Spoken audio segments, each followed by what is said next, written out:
شروع اللہ کا نام لے کر جو بڑا مہربان نہایت رحم والا ہے۔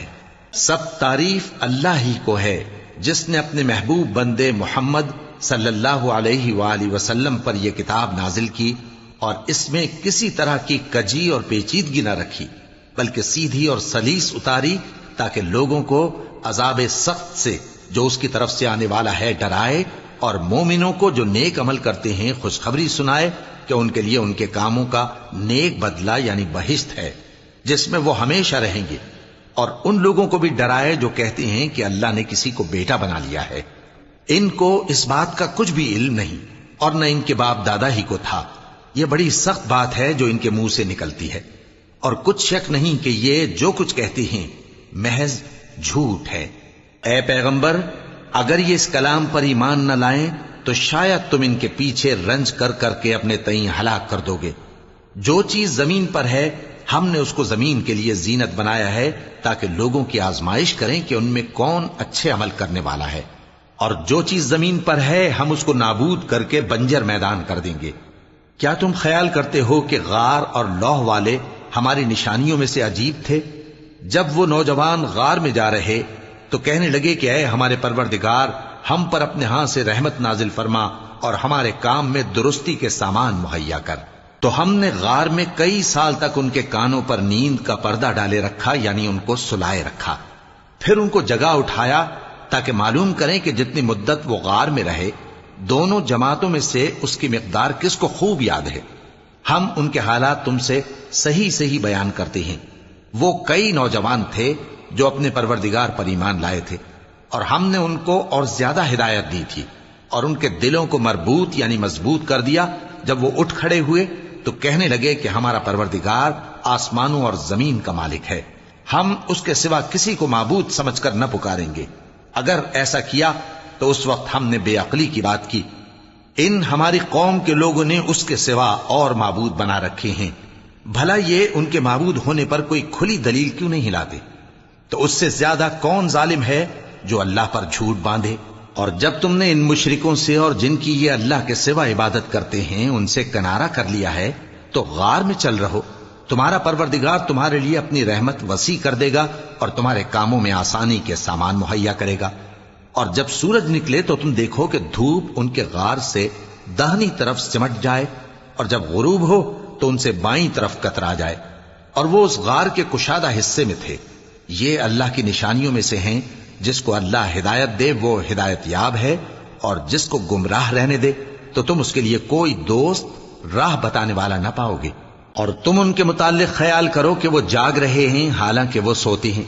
اور ہم ان کو دائیں اور بائیں کروٹ بدلاتے تھے، اور ان کا کتا چوکھٹ پر دونوں ہاتھ پھیلائے ہوئے تھا۔ اگر تم ان کو جھانک کر دیکھتے تو پیٹ پھیر کر بھاگ جاتے اور ان سے دہشت میں آ جاتے۔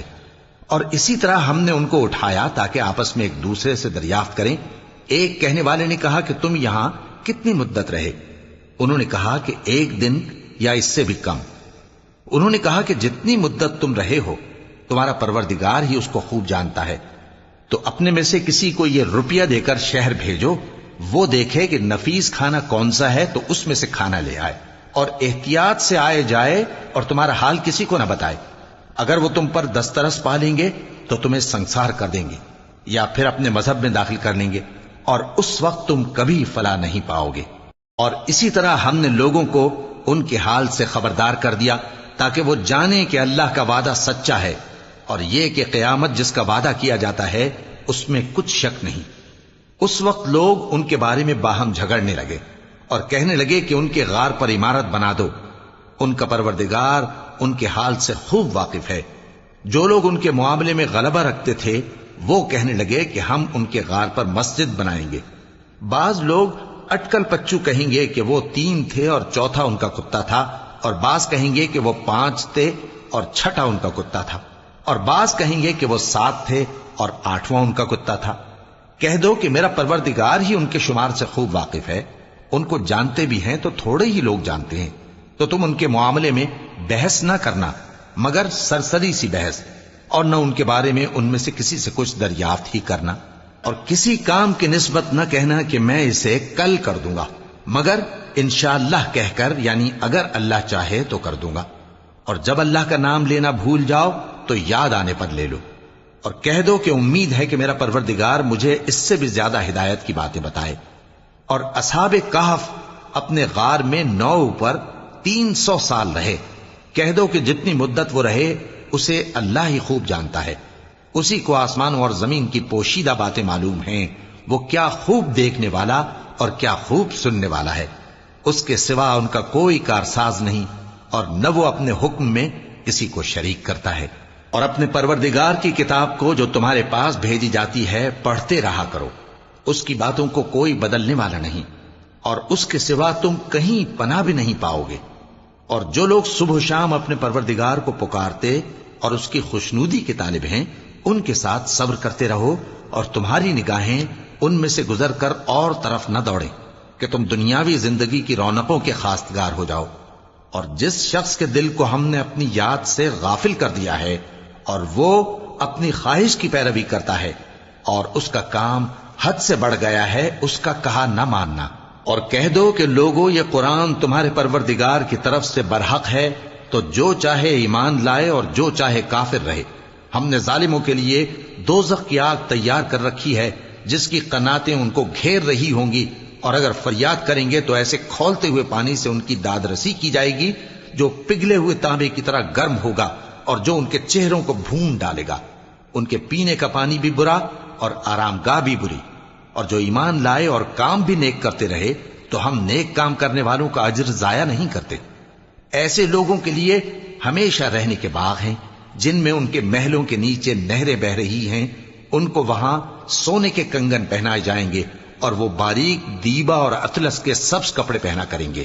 اور تختوں پر تکیے لگا کر بیٹھا کریں گے۔ کیا خوب بدلہ اور کیا خوب آرام گاہ ہے۔ اور ان سے 2 شخصوں کا حال بیان کرو جن میں سے ایک کو ہم نے انگور کے 2 باغ عنایت کیے تھے اور ان کے گردا گرد کھجوروں کے درخت لگا دیے تھے اور ان کے درمیان کھیتی پیدا کر دی تھی۔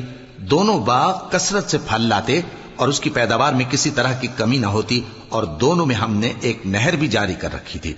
اور اس طرح اس شخص کو ان کی پیداوار ملتی رہتی تھی۔ تو ایک دن جبکہ وہ اپنے دوست سے باتیں کر رہا تھا، کہنے لگا کہ میں تم سے مال و دولت میں بھی زیادہ ہوں اور جتھے اور جماعت کے لحاظ سے بھی زیادہ عزت والا ہوں، اور ایسی شیخیوں سے اپنے حق میں ظلم کرتا ہوا اپنے باغ میں داخل ہوا۔ کہنے لگا کہ میں نہیں خیال کرتا کہ یہ باغ کبھی تباہ ہو، اور نہ خیال کرتا ہوں کہ قیامت برپا ہو، اور اگر میں اپنے پروردگار کی طرف لوٹایا بھی جاؤں تو وہاں ضرور اس سے اچھی جگہ پاؤں گا۔ تو اس کا دوست جو اس سے گفتگو کر رہا تھا کہنے لگا کہ کیا تم اس ذات سے کفر کرتے ہو جس نے تم کو مٹی سے پیدا کیا، پھر نطفے سے، پھر تمہیں پورا آدمی بنایا؟ مگر میں تو یہ کہتا ہوں کہ اللہ ہی میرا پروردگار ہے، اور میں اپنے پروردگار کے ساتھ کسی کو شریک نہیں کرتا۔ اور جب تم اپنے باغ میں داخل ہوئے تو تم نے ما شاء اللہ لا قوت الا باللہ کیوں نہ کہا؟ اگر تم مجھے مال و اولاد میں اپنے سے کمتر دیکھتے ہو تو عجب نہیں کہ میرا پروردگار مجھے تمہارے باغ سے بہتر عطا فرمائے، اور تمہارے اس باغ پر آسمان سے آفت بھیج دے تو وہ صاف میدان ہو جائے، یا اس باغ کی نہر کا پانی گہرائی میں اتر جائے تو پھر تم اسے تلاش نہ کر سکو، اور اس کے میووں کو عذاب نے آ گھیرا اور وہ اپنی چھتریوں پر گر کر رہ گیا، تو جو مال اس نے اس پر خرچ کیا تھا اس پر حسرت سے ہاتھ ملنے لگا اور کہنے لگا کہ کاش میں اپنے پروردگار کے ساتھ کسی کو شریک نہ بناتا۔ اس وقت اللہ کے سوا کوئی جماعت اس کی مددگار نہ ہوئی اور نہ وہ بدلہ لے سکا۔ یہاں سے ثابت ہوا کہ حکومت سب اللہ کی ہے، جو معبود برحق ہے وہی بہترین ثواب عطا کرنے والا اور بہترین انجام لانے والا ہے۔ اور ان سے دنیا کی زندگی کی مثال بھی بیان کر دو کہ وہ ایسی ہے جیسے پانی جسے ہم نے آسمان سے برسایا تو اس کے ساتھ زمین کی پیداوار مل کر نکلی، پھر وہ چورا چورا ہو گئی کہ ہوائیں اسے اڑاتی پھرتی ہیں، اور اللہ تو ہر چیز پر قدرت رکھتا ہے۔ مال اور بیٹے تو دنیا کی زندگی کی رونق و زینت ہیں، اور نیکیاں جو باقی رہنے والی ہیں وہ ثواب کے لحاظ سے تمہارے پروردگار کے ہاں بہت اچھی اور امید کے لحاظ سے بہت بہتر ہیں۔ اور جس دن ہم پہاڑوں کو چلائیں گے اور تم زمین کو صاف میدان دیکھو گے اور ان لوگوں کو ہم جمع کر لیں گے تو ان میں سے کسی کو بھی نہیں چھوڑیں گے، اور سب تمہارے پروردگار کے سامنے صف باندھ کر لائے جائیں گے، تو ہم ان سے کہیں گے کہ جس طرح ہم نے تم کو پہلی بار پیدا کیا تھا اسی طرح آج تم ہمارے سامنے آئے، لیکن تم نے تو یہ خیال کر رکھا تھا کہ ہم نے تمہارے لیے قیامت کا کوئی وقت مقرر ہی نہیں کیا، اور اعمال کی کتاب کھول کر رکھی جائے گی تو تم گناہگاروں کو دیکھو گے کہ جو کچھ اس میں لکھا ہوگا اس سے ڈر رہے ہوں گے، اور کہیں گے ہائے شامت، یہ کیسی کتاب ہے کہ نہ چھوٹی بات کو چھوڑتی ہے نہ بڑی کو، کوئی بات بھی نہیں مگر اسے لکھ رکھا ہے، اور جو عمل کیے ہوں گے سب کو حاضر پائیں گے، اور تمہارا پروردگار کسی پر ظلم نہیں کرے گا۔ اور جب ہم نے فرشتوں کو حکم دیا کہ آدم کو سجدہ کرو تو سب نے سجدہ کیا مگر ابلیس نے نہ کیا، وہ جنات میں سے تھا تو اپنے پروردگار کے حکم سے باہر ہو گیا۔ کیا تم اس کو اور اس کی اولاد کو میرے سوا دوست بناتے ہو، حالانکہ وہ تمہارے دشمن ہیں، اور شیطان کی دوستی ظالموں کے لیے اللہ کی دوستی کا برا بدل ہے۔ میں نے ان کو نہ تو آسمانوں اور زمین کے پیدا کرنے کے وقت بلایا تھا اور نہ خود ان کے پیدا کرنے کے وقت، اور میں ایسا نہ تھا کہ گمراہ کرنے والوں کو مددگار بناتا۔ اور جس دن اللہ فرمائے گا کہ اب میرے شریکوں کو جن کی نسبت تم معبود ہونے کا گمان رکھتے تھے بلاؤ، تو وہ ان کو بلائیں گے مگر وہ ان کو کچھ جواب نہ دیں گے، اور ہم ان کے درمیان ہلاکت کی ایک جگہ بنا دیں گے، اور گناہگار لوگ دوزخ کو دیکھیں گے تو یقین کر لیں گے کہ وہ اس میں پڑنے والے ہیں، اور اس سے بچنے کا کوئی راستہ نہ پائیں گے۔ اور ہم نے اس قرآن میں لوگوں کے سمجھانے کے لیے طرح طرح کی مثالیں بیان فرمائی ہیں، لیکن انسان سب چیزوں سے بڑھ کر جھگڑالو ہے، اور لوگوں کے پاس جب ہدایت آ گئی تو ان کو کس چیز نے منع کیا کہ ایمان لائیں اور اپنے پروردگار سے بخشش مانگیں، بجز اس کے کہ اس بات کے منتظر ہوں کہ انہیں بھی پہلوں کا سا معاملہ پیش آئے یا ان پر عذاب سامنے سے آ جائے۔ اور ہم جو پیغمبروں کو بھیجا کرتے ہیں تو صرف اس لیے کہ لوگوں کو اللہ کی نعمتوں کی خوشخبریاں سنائیں اور عذاب سے ڈرائیں، اور جو کافر ہیں وہ باطل کی مدد سے جھگڑا کرتے ہیں تاکہ اس سے حق کو پھسلا دیں، اور انہوں نے ہماری آیتوں کو اور جس چیز سے ان کو ڈرایا جاتا ہے اسے ہنسی بنا لیا ہے۔ اور اس سے بڑھ کر ظالم کون، جس کو اس کے پروردگار کی آیات کے ذریعے سمجھایا گیا تو اس نے ان سے منہ پھیر لیا، اور جو اعمال وہ آگے کر چکا اس کو بھول گیا۔ ہم نے ان کے دلوں پر پردے ڈال دیے کہ اسے سمجھ نہ سکیں، اور کانوں میں ثقل پیدا کر دیا ہے کہ سن نہ سکیں، اور اگر تم ان کو رستے کی طرف بلاؤ تو کبھی رستے پر نہ آئیں گے، اور تمہارا پروردگار بخشنے والا صاحب رحمت ہے۔ اگر وہ ان کے کرتوتوں پر ان کو پکڑنے لگے تو ان پر جھٹ عذاب بھیج دے، مگر ان کے لیے ایک وقت مقرر کر رکھا ہے کہ اس کے عذاب سے کوئی پناہ کی جگہ نہ پائیں گے۔ اور یہ بستیاں جو ویران پڑی ہیں، جب انہوں نے کفر کر کے ظلم کیا تو ہم نے ان کو تباہ کر دیا، اور ان کی تباہی کے لیے ایک وقت مقرر کر دیا تھا۔ اور جب موسیٰ نے اپنے شاگرد سے کہا کہ جب تک میں دو دریاؤں کے ملنے کی جگہ نہ پہنچ جاؤں ٹلنے کا نہیں، خاص صدیوں چلتا رہوں، پھر جب وہ دونوں ان دریاؤں کے سنگم پر پہنچے تو اپنی مچھلی بھول گئے، پھر اس مچھلی نے دریا میں سرنگ کی طرح اپنا راستہ بنا لیا۔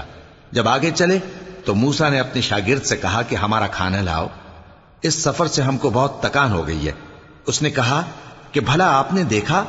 کہ جب ہم نے اس چٹان کے پاس آرام کیا تھا تو میں مچھلی وہیں بھول گیا، اور مجھے آپ سے اس کا ذکر کرنا شیطان نے بھلا دیا، اور اس مچھلی نے عجیب طرح سے دریا میں اپنا راستہ بنایا۔ موسیٰ نے کہا یہی تو وہ مقام ہے جسے ہم تلاش کرتے تھے، تو وہ اپنے پاؤں کے نشان دیکھتے دیکھتے لوٹ گئے۔ وہاں انہوں نے ہمارے بندوں میں سے ایک بندہ دیکھا جس کو ہم نے اپنے ہاتھ سے رحمت خاص سے نوازا تھا اور اپنے پاس سے ایک خاص علم بخشا تھا۔ موسیٰ نے ان سے جن کا نام خضر تھا کہا کہ جو علم اللہ کی طرف سے آپ کو سکھایا گیا ہے، اگر آپ اس میں سے مجھے کچھ بھلائی کی باتیں سکھائیں تو میں آپ کے ساتھ رہوں۔ خضر نے کہا کہ تم میرے ساتھ رہ کر صبر نہیں کر سکو گے، اور جس بات کی تمہیں خبر ہی نہیں اس پر صبر کر بھی کیسے سکتے ہو؟ موسیٰ نے کہا اللہ نے چاہا تو آپ مجھے صابر پائیے گا، اور میں آپ کے ارشاد کے خلاف نہیں کروں گا۔ خضر نے کہا اگر تم میرے ساتھ رہنا چاہو تو شرط یہ ہے مجھ سے کوئی بات نہ پوچھنا جب تک میں خود اس کا ذکر تم سے نہ کروں۔ تو دونوں چل پڑے، یہاں تک کہ جب کشتی میں سوار ہوئے تو خضر نے کشتی کو پھاڑ ڈالا۔ موسیٰ نے کہا کیا آپ نے اس کو اس لیے پھاڑا ہے کہ سواروں کو غرق کر دی؟ یہ تو آپ نے بڑی عجیب بات کی۔ خضر نے کہا کیا میں نے نہیں کہا تھا کہ تم میرے ساتھ صبر نہ کر سکو گے؟ موسیٰ نے کہا کہ جو بھول مجھ سے ہوئی اس پر مواخذہ نہ کیجیے اور میرے معاملے میں مجھ پر مشکل نہ ڈالیے۔ پھر دونوں چلے، یہاں تک کہ رستے میں ایک لڑکا ملا تو خضر نے اسے مار ڈالا۔ موسیٰ نے کہا کہ آپ نے ایک بے گناہ شخص کو ناحق بغیر قصاص کے مار ڈالا، یہ تو آپ نے بری بات کی۔ خضر نے کہا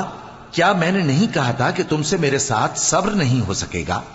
انہوں نے کہا کہ اگر میں اس کے بعد پھر کوئی بات پوچھوں یعنی اعتراض کروں تو مجھے اپنے ساتھ نہ رکھیے گا کہ آپ میری طرف سے عذر کے قبول کرنے میں حد کو پہنچ گئے ہیں۔ پھر دونوں چلے، یہاں تک کہ گاؤں والوں کے پاس پہنچے اور ان سے کھانا طلب کیا۔ انہوں نے ان کی ضیافت کرنے سے انکار کیا۔ پھر انہوں نے وہاں ایک دیوار دیکھی جو گرا چاہتی تھی تو خضر نے اس کو سیدھا کر دیا۔ موسیٰ نے کہا کہ اگر آپ چاہتے تو ان سے اس کا معاوضہ لے لیتے تاکہ کھانے کا کام چلتا۔ خضر نے کہا کہ اب مجھ میں اور تم میں علیحدگی، مگر جن باتوں پر تم صبر نہ کر سکے میں ان کا تمہیں بھید بتائے دیتا ہوں کہ وہ جو کشتی تھی غریب لوگوں کی تھی جو دریا میں محنت کر کے یعنی کشتیاں چلا کر گزارا کرتے تھے، اور ان کے سامنے کی طرف ایک بادشاہ تھا جو ہر اچھی کشتی کو زبردستی چھین لیتا تھا، تو میں نے چاہا کہ اسے عیبدار کر دوں تاکہ وہ اسے غصب نہ کر سکے۔ اور وہ جو لڑکا تھا اس کے ماں باپ دونوں مومن تھے، ہمیں اندیشہ ہوا کہ وہ بڑا ہو کر بد کردار ہوگا تو کہیں ان کو سرکشی اور کفر میں نہ پھنسا دے، تو ہم نے چاہا کہ ان کا پروردگار اس کی جگہ ان کو اور بچہ عطا فرمائے جو اخلاقی پاکیزگی میں بہتر اور محبت میں زیادہ قریب ہو۔ اور وہ جو دیوار تھی سو 2 یتیم لڑکوں کی تھی جو شہر میں رہتے تھے، اور اس کے نیچے ان کا خزانہ دفن تھا، اور ان کا باپ ایک نیک آدمی تھا۔ تو تمہارے پروردگار نے چاہا کہ وہ اپنی جوانی کو پہنچ جائیں اور پھر اپنا خزانہ نکالے۔ یہ تمہارے پروردگار کی مہربانی ہے، اور یہ کام میں نے اپنی طرف سے نہیں کیے، یہ ان باتوں کی حقیقت ہے جن پر تم صبر نہ کر سکے۔ اور تم سے ذوالقرنین کے بارے میں دریافت کرتے ہیں، کہہ دو کہ میں اس کا کسی قدر حال تمہیں پڑھ کر سناتا ہوں۔ ہم نے اس کو زمین میں بڑا اقتدار دیا تھا اور ہر طرح کا سامان اس کو عطا کیا تھا، تو اس نے ایک سفر کا سامان کیا، یہاں تک کہ جب سورج کے غروب ہونے کی جگہ پہنچا تو اسے ایسا پایا کہ ایک کیچڑ والے چشمے میں ڈوب رہا ہے، اور اس چشمے کے پاس ایک قوم دیکھی۔ ہم نے کہا ذوالقرنین تم ان کو خواہ تکلیف دو خواہ ان کے بارے میں بھلائی اختیار کرو، دونوں باتوں کی تم کو قدرت ہے۔ ذوالقرنین نے کہا کہ جو کفر و بد کرداری سے ظلم کرے گا اسے ہم سزا دیں گے، پھر وہ اپنے پروردگار کی طرف لوٹایا جائے گا تو وہ بھی اسے بڑا عذاب دے گا، اور جو ایمان لائے گا اور عمل نیک کرے گا اس کے لیے بہت اچھا بدلہ ہے، اور ہم اپنے معاملے میں اس سے نرم بات کہیں گے۔ پھر اس نے ایک اور سامان سفر کیا، یہاں تک کہ سورج کے طلوع ہونے کے مقام پر پہنچا تو دیکھا کہ وہ ایسے لوگوں پر طلوع ہوتا ہے جن کے لیے ہم نے دھوپ سے بچاؤ کی کوئی اوٹ نہیں بنائی تھی۔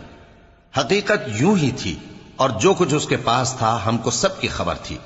پھر اس نے ایک اور سفر کا سامان کیا، یہاں تک کہ 2 اونچے سیدھے پہاڑوں کے درمیان پہنچا تو دیکھا کہ ان کے اس طرف کچھ لوگ ہیں کہ بات کو سمجھ نہیں سکتے۔ ان لوگوں نے کہا کہ اے ذوالقرنین،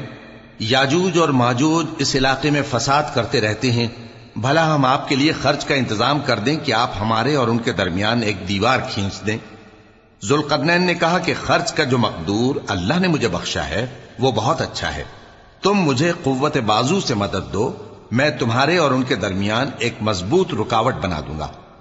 تم لوہے کے بڑے بڑے تختے میرے پاس لاؤ۔ چنانچہ کام جاری کر دیا گیا، یہاں تک کہ جب اس نے دونوں پہاڑوں کے درمیان کا حصہ برابر کر دیا اور کہا کہ اب اسے دھوکو، یہاں تک کہ جب اس کو دھونک دھونک کر آگ کر دیا تو کہا کہ اب میرے پاس تانبا لاؤ کہ اس پر پگھلا کر ڈال دوں۔ پھر ان میں یہ قدرت نہ رہی کہ اس پر چڑھ سکیں، اور نہ یہ طاقت رہی کہ اس میں نقب لگا سکیں۔ بولا کہ یہ میرے پروردگار کی مہربانی ہے، پھر جب میرے پروردگار کا وعدہ آ پہنچے گا تو اس کو ڈھا کر ہموار کر دے گا، اور میرے پروردگار کا وعدہ سچا ہے۔ اس روز ہم ان کو چھوڑ دیں گے کہ روئے زمین پر پھیل کر ایک دوسرے میں گھس جائیں گے، اور سور پھونکا جائے گا تو ہم سب کو جمع کر لیں گے، اور اس روز ہم جہنم کو کافروں کے سامنے لائیں گے۔ جن کی آنکھیں میری یاد سے پردے میں تھیں اور وہ سننے کی طاقت نہیں رکھتے تھے۔ اب کیا کافر یہ خیال کرتے ہیں کہ وہ میرے بندوں کو میرے سوا اپنا کارساز بنائیں گے تو میں خفا نہیں ہوں گا؟ ہم نے ایسے کافروں کے لیے جہنم کی مہمانی تیار کر رکھی ہے۔ کہہ دو کہ ہم تمہیں ایسے لوگ بتائیں جو اعمال کے لحاظ سے بڑے نقصان میں ہیں۔ یہ وہ لوگ ہیں جن کی دوڑ دھوپ دنیا کی زندگی میں برباد ہو گئی اور وہ یہ سمجھے ہوئے ہیں کہ وہ اچھے کام کر رہے ہیں۔ یہ وہ لوگ ہیں جنہوں نے اپنے پروردگار کی آیتوں کو نہ مانا اور اس کے سامنے جانے سے انکار کیا، تو ان کے اعمال ضائع ہو گئے۔ سو ہم قیامت کے دن ان کے لیے کچھ بھی وزن قائم نہیں کریں گے۔ یہ ان کی سزا ہے، یعنی جہنم، اس لیے کہ انہوں نے کفر کیا اور ہماری آیتوں اور ہمارے پیغمبروں کی ہنسی اڑائی۔ جو لوگ ایمان لائے اور عمل نیک کیے ان کے لیے بہشت کے باغ بطور مہمانی ہوں گے، ہمیشہ ان میں رہیں گے اور وہاں سے مکان بدلنا نہ چاہیں گے۔ کہہ دو کہ اگر سمندر میرے پروردگار کی باتوں کے لکھنے کے لیے روشنائی ہو تو قبل اس کے کہ میرے پروردگار کی باتیں تمام ہوں سمندر ختم ہو جائے، اگرچہ ہم ویسا ہی اور اس کی مدد کو لائیں۔ کہہ دو کہ میں تمہاری طرح کا ایک بشر ہوں، البتہ میری طرف وہی آتی ہے کہ تمہارا معبود